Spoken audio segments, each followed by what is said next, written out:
মাধ্যমিক পরীক্ষা চলাকালীন স্কুলগুলো কড়া নিরাপত্তা নেয়। বিশেষ করে শেষের দিনে নিরাপত্তাটা বেশ জোরদার লেভেলের হয়। তার কারণ অবশ্য রয়েছে, জানেন তো। এখনকার ছাত্রছাত্রীরা পরীক্ষা ভালো হলে ভাঙচুর করে, পরীক্ষা খারাপ হলেও ভাঙচুর করে। যদি হালকা গার্ড হয় আনন্দে ভাঙচুর করে, যদি স্যার ম্যাডামরা কড়া গার্ড দেয় তাহলে রাগে আবার ভাঙচুর করে। মোটামুটি গার্ড হলেও তারা ভাঙচুর করে। অর্থাৎ এখনকার ছাত্রছাত্রীরা ভাঙচুর করবে পরীক্ষার শেষের দিনে, এটাই যেন স্বাভাবিক প্রবৃত্তি হয়ে দাঁড়িয়েছে। এটা বন্ধ করার জন্য শেষের দিন খুব কড়া নিরাপত্তা সহকারে পরীক্ষা নেওয়া হয়। এবছর মাধ্যমিক পরীক্ষা শুরু হয়েছে 2 তারিখ, আর 1 তারিখ ছিল রবিবার।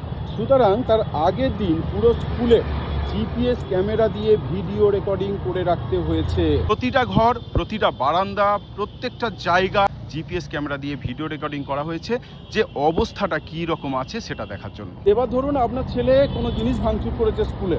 স্কুল তো একটা সামাজিক সম্পদ, তাই এই ভাঙচুর করার কারণে আপনার ছেলের কি হতে পারে জানেন?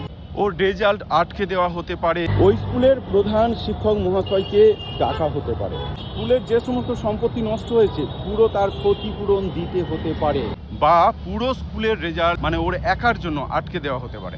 সুতরাং ওর একার জন্য পুরো স্কুলের নাম কিন্তু খারাপ হতে পারে। আর আপনার ছেলে বা মেয়ে যদি এই কাজ করে থাকে তাহলে গার্জিয়ান হিসাবে আপনাদেরকেও ডাকা হতে পারে। তাতে ওর জীবনটা অন্ধকারময় হতে পারে, স্কুলের নাম খারাপ হতে পারে, আর আপনার নামও খারাপ হতে পারে।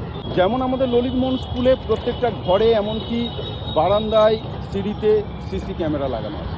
সুতরাং কে কাজটা করেছে সেটা কিন্তু খুব সহজেই ধরা পড়বে, এবং প্রত্যেকটা স্কুলে সেই একই ব্যবস্থা নেওয়া হয়েছে। সুতরাং আপনার ছেলে বা মেয়ে স্বাভাবিকভাবে পরীক্ষা দিক, সুস্থভাবে পরীক্ষা দিক, আর স্কুলের কোনো সম্পত্তি নষ্ট করার দরকার নেই, এটা বুঝিয়ে বলবেন। তাই আপনার ছেলে বা মেয়েকে ভালো করে বুঝিয়ে দিন যে পরীক্ষাটা ভালো করে দিক, ভাঙচুর যাতে না করে, গণ্ডগোলে যাতে অংশগ্রহণ না করে। সুতরাং ভালো করে বুঝিয়ে শেষের দিন পরীক্ষা কেন্দ্রে আপনার ছেলে বা মেয়েকে পাঠাবেন।